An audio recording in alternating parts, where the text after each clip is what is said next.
We go Monday morning. Well, nearly end of it. October, November come Wednesday, I believe it is. I hope everybody's all right. Getting used to these here dark evenings now, lighter mornings, mine. And the weather isn't bad today at all. Been a bit rough over the weekend, but then 'tis autumn or nearly winter in it. So let's just hunker down and stay safe. I'm gonna do a bit tidying up if I can this week out in the garden. Now we got of course, on Friday, this Friday coming is Hello Como meeting down the day centre from 7 for 7:30 really. We've got Bill Thomas, a good speaker this time month. So come on down, and if you aren't a member already, come on and join us. And then on Saturday, I'm down to the day centre again from 10 o'clock. I'm doing a tombola stall. We're raising money for the Ukraine schools, but through this Salvation Army at Hale. So that's one good. They do a fantastic job, the Salvation Army down there. So that's on Saturday.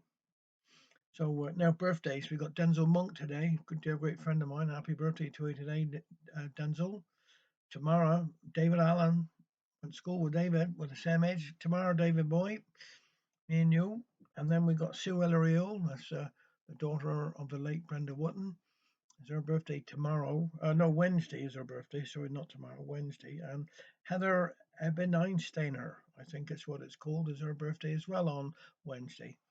She lives a few miles away from here, so but all of you have a lovely birthdays anyhow.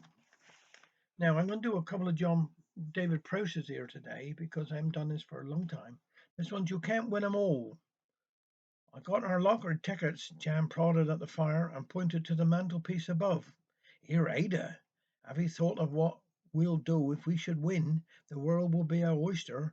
Then, my love. Oh, we'd have a bigger house, she said, or a bungalow perhaps, with covered space and an extra room or two.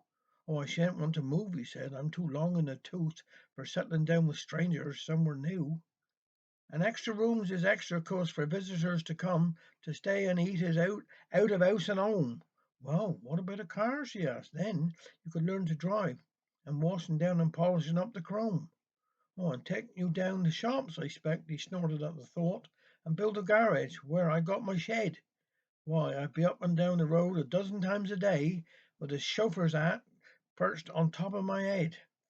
Jan, you're some hard to please, she said. What about all they? Why, you and me ain't never been abroad. Abroad is full of foreigners with garlic on their breath, all driving on the wrong side of the road. Well, I know something you'd enjoy, poor Ada clutched at straws. I bet you like a video machine. The telly's full of tripe, he said. Who needs a box of tricks to catch it on the tripe you haven't seen? If you won't spend the money, I will. Now she's had enough. New units in the kitchen for a start, and everything redecorated, mended or replaced. I'll make this house a living work of art.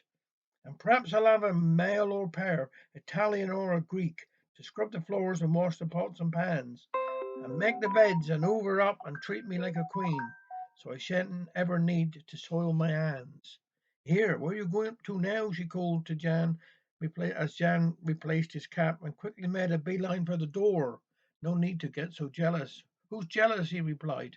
I'm off to get a dozen tickets more. Another quick one here is in the pipeline. There's talk of building pipelines to take our waste away, so Penwith odds and ends can float beyond Condrevy Bay. This principle is logic, but because their plans are small, I've conjured up this brand new scheme to satisfy us all. We should make the pipeline bigger and allow it to extend around the coast to John O'Groats and then back towards Land's End. There'd be multifold connections like the Calvary line, the railway line at Crewe, to carry from each house and home its daily residue. Around and round in circles our effluent shall flow, its sludge encased in concrete walls with nowhere else to go. So, should demand be heavy at Bude or Gurner's Head, then press the switch and send her on to Aberdeen instead. But wait, I hear you mutter. Hang on before you start. What happens when the pipe gets full? Oh, there's the clever part, for secretly near Dover I'd add a giant funnel, and every day from over here a lookout man will shout all clear, and the whole darn lot will disappear down through the Channel Tunnel. Have a nice day. Take care.